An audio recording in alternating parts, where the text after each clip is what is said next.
नमस्कार, PP news line के prime time में आप सबका स्वागत। मैं हूं रजनी अनुभव। आइए सबसे पहले नजर डालते हैं आज दिन भर की प्रमुख सुर्खियों पर। स्थानीय युवाओं का आतंकवाद में शामिल होना और बंदूक थामना चिंता का विषय, कहा आईजी विजय कुमार ने। लद्दाख में एक बार फिर महसूस किए गए भूकंप के झटके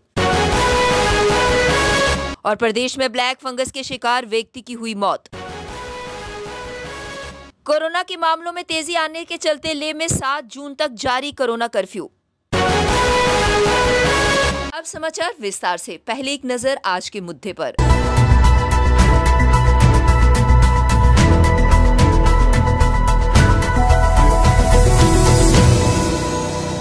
अभी हम कोरोना महामारी की दूसरी फेज में जूझ रहे हैं और तीसरी फेज के बारे में सोच रहे हैं, जिसमें बच्चे बहुत ज़्यादा प्रभावित हो रहे हैं।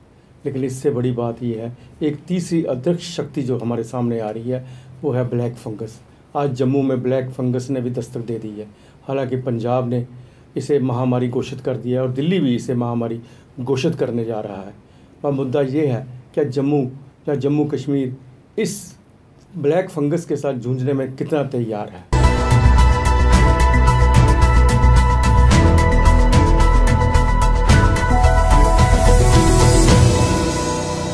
केंद्र शासित प्रदेश लद्दाख में आज यानी शनिवार को एक बार फिर से भूकंप के झटके महसूस किए गए। भूकंप की तीव्रता रिक्टर पैमाने पर 3.6 रही। कल यानी शुक्रवार को भी यहां भूकंप के झटके महसूस किए गए थे। समाचार एजेंसी एएनआई के अनुसार शनिवार को सुबह करीब 8:27 पर लद्दाख में भूकंप के झटके महसूस किए गए। हालांकि कहीं कोई नुकसान की कोई सूचना नहीं मिली है। नेशनल सेंटर फॉर सिस्मोलॉजी के अनुसार भूकंप की तीव्रता रिक्टर पैमाने पर 3.6 मापी गई। जम्मू कश्मीर के डीजीपी दिलबाग सिंह ने कहा कि कश्मीर घाटी में आतंकवाद का गिराफ गिरा है। घाटी में मौजूद 300 आतंकियों की संख्या घटकर 200 तक पहुंच गई है। हम ये सुनिश्चित करेंगे कि भविष्य में भी आतंकवाद का ग्राफ घटे। इसके लिए जमीनी स्तर पर कड़ी लड़ाई लड़ी जा रही है। आतंकवाद निरोधक दिवस पर पत्रकारों से बात करते हुए उन्होंने कहा कि पुलिस इस समय आतंकवादियों के साथ साथ कोरोना से भी लड़ रही है। हम इन दोनों मोर्चों पर जीत हासिल करेंगे। जनता इस समय कठिन दौर से गुजर रही है, लेकिन चिंता करने की जरूरत नहीं है। हम ये सुनिश्चित करेंगे कि आतंकवाद व कोरोना दोनों का सफाया हो। ये कठिन है, लेकिन इस पर काबू पाएंगे।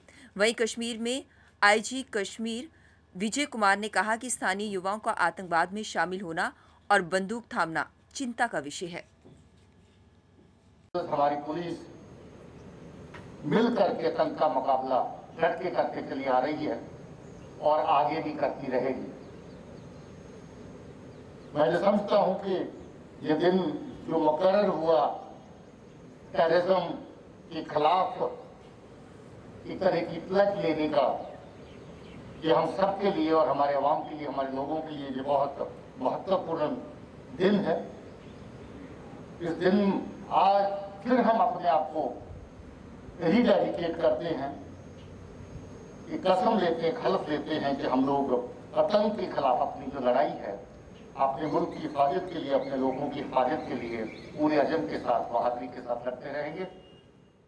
राजकीय मेडिकल कॉलेज जम्मू में लगातार हो रही मौतों को बेशक प्रशासन मरीजों के देर से आने और यूके वेरिएंट को जिम्मेदार बता रहा है, लेकिन आईसीयू बिस्तरों की कमी और मौतों के लगातार होने से अब जीएमसी प्रशासन के साथ साथ प्रशासन भी चिंतित हो उठा है।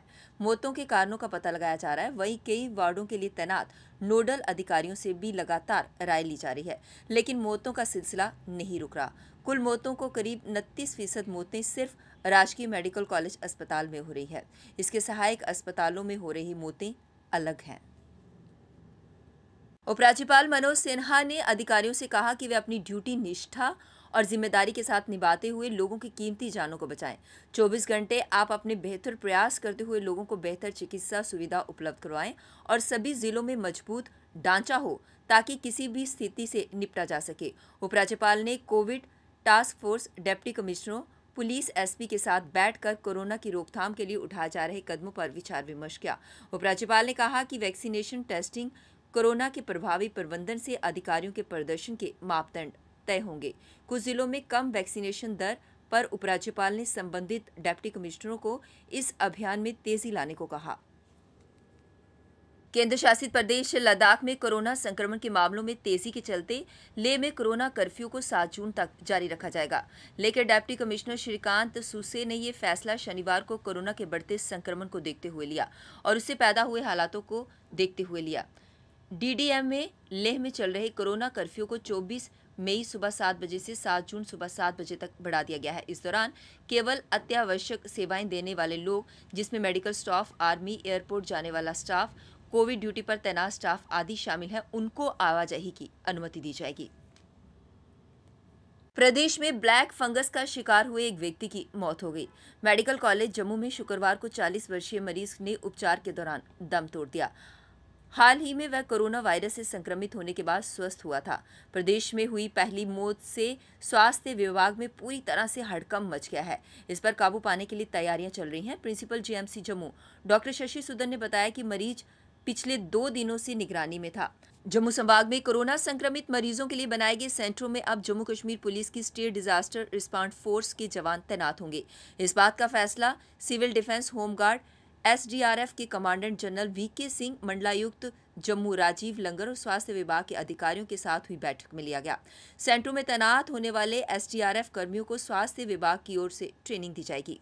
तवी नदी में जगह जगह बने रेत के ढेर या समूह किनारे बसे लोगों के लिए खतरे का सबब बन सकते हैं। यदि समय रहते इन रेत के ढेर या समूहों को नहीं हटाया गया तो तवी किनारे बसी बस्तियों के लिए खतरनाक साबित हो सकते हैं। बरसात के दिनों में अक्सर तवी नदी की बाढ़ आती है। ऐसे में ये ढेर पानी का रुख बस्तियों की ओर कर सकते हैं, जिससे जान व माल का भारी नुकसान हो सकता है। ये खुलासा जल शक्ति विभाग के चीफ इंजीनियर मनीष भट्ट ने किया। तवी नदी का निरीक्षण करते हुए उन्होंने देखा कि तवी नदी में कई जगह पर रेत के बड़े बड़े पहाड़ बन गए हैं।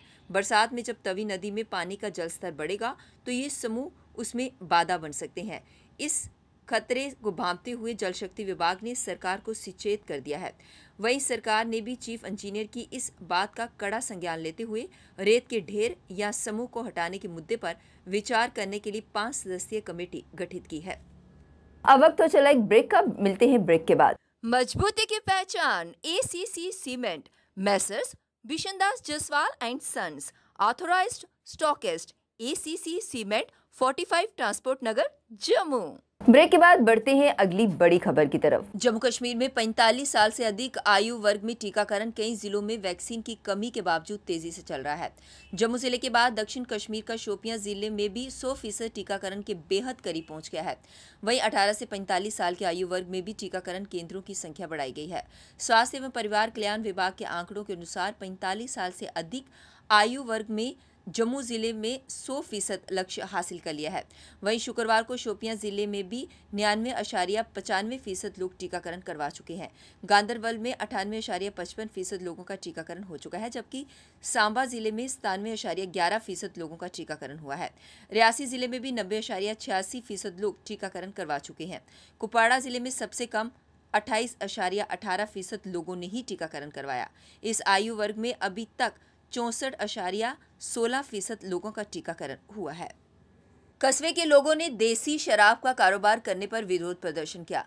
प्रदर्शनकारियों ने मांग करते हुए पुलिस द्वारा अवैध कारोबार करने वालों पर कड़ी कार्यवाही करने की मांग की। और अब बच्चों को देते हैं, इसलिए कि हम चाहते हैं कि मोहल्ले वाले पूरे वार्ड नंबर 4 और वार्ड नंबर 5 में ये कार्रवाई होनी चाहिए।